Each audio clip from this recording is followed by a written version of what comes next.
June the 22nd, 2025. Guys, there's a lot going on right now. Israel was hit pretty hard. There's images out there after this strike in Iran. But we're getting a bulletin from the National Terrorism Advisory System. Warns of a heightened threat environment in the U.S. following the U.S. military strikes on Iran's nuclear sites. Now, Pete Hegseth said this morning in the briefing that we did not attack Iran, its civilians or its troops. We attacked their nuclear sites. The bulletin obtained by CBS News and dated Sunday morning, June 22nd, does not note any current specific threats, but warns that lower-level cyber attacks against U.S. networks by pro-Iranian hacktivists are likely. Now, Iran is noted, and I'm not sure if it's true, but I've read about it, that they have the #1 hackers in the world, and that they have already hacked into all of our power grids. I'm kind of glad I'm solar and independent solar. I'm not tied into a grid and a large solar field or anything like that. But that could be very important coming up. It says, the bulletin notes that the U.S. law enforcement has disrupted multiple potentially lethal Iranian-backed plots in the U.S. since 2020 and warns the ongoing Israel-Iran conflict could also motivate violent extremists and hate crime perpetrators seeking to attack targets. The bulletin also warns the likelihood of violent extremists in the homeland independently mobilizing to violence in response to the conflict would likely increase if Iranian leadership issued a religious ruling calling for retaliatory violence against the U.S. And that's the big problem there.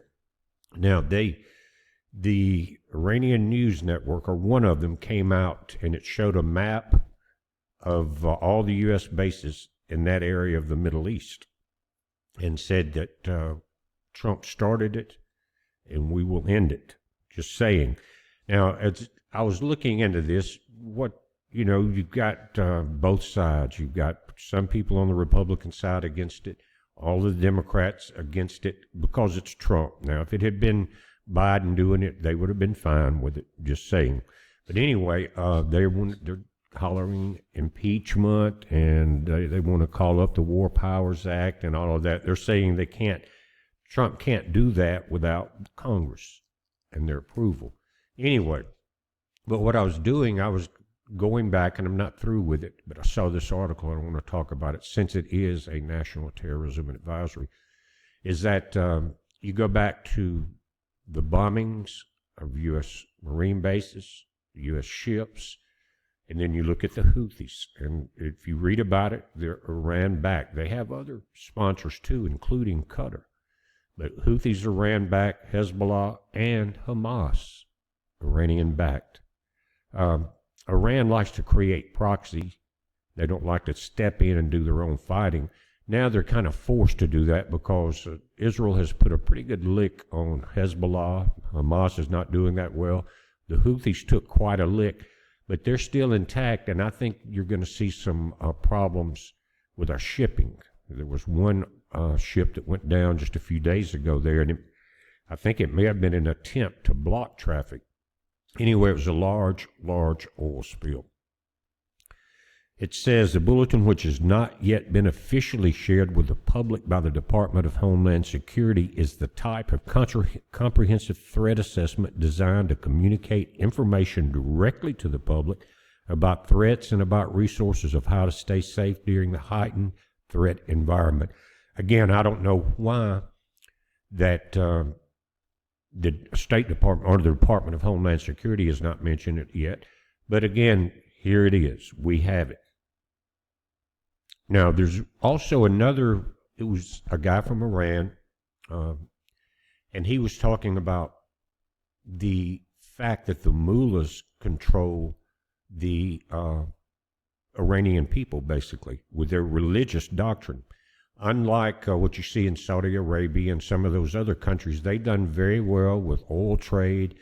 They're not really threatening anybody. And you got Saudi Arabia, they're extremely wealthy. All of those nations right in there.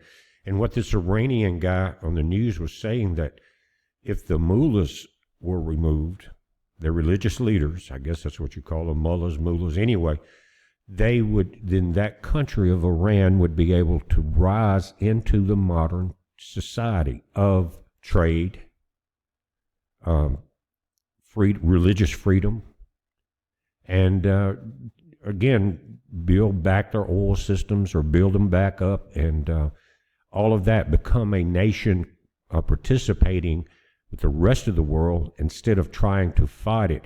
And, religious doctrine is hard to end after it's been there for thousands of years. As a matter of fact, you look at Persia, and you're talking about Iran. Persia's in the, many times mentioned all throughout our Bible.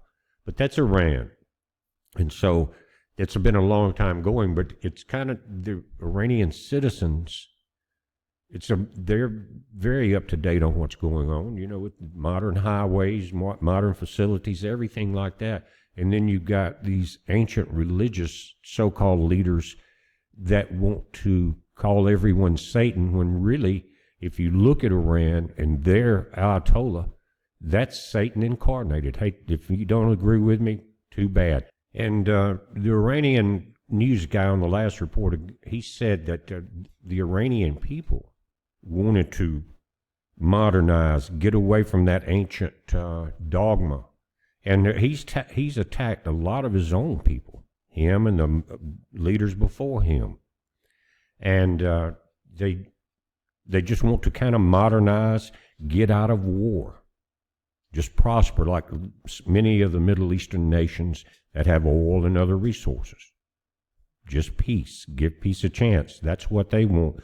But when you talk, the devil puts people in places in every nation, like Lindsey Graham, and foolish people like Ted Cruz and the Ayatollahs. He wants people to constantly instigate something.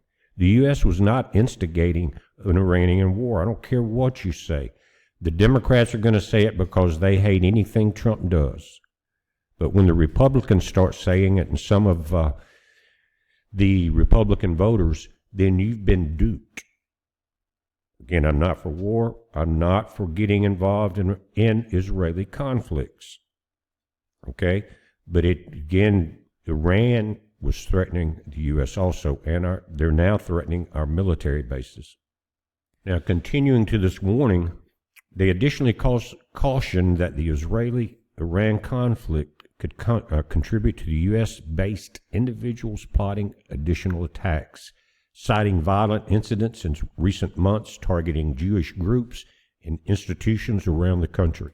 Federal law enforcement agencies have already issued an intelligence bulletin in early June warning that those attacks could motivate others.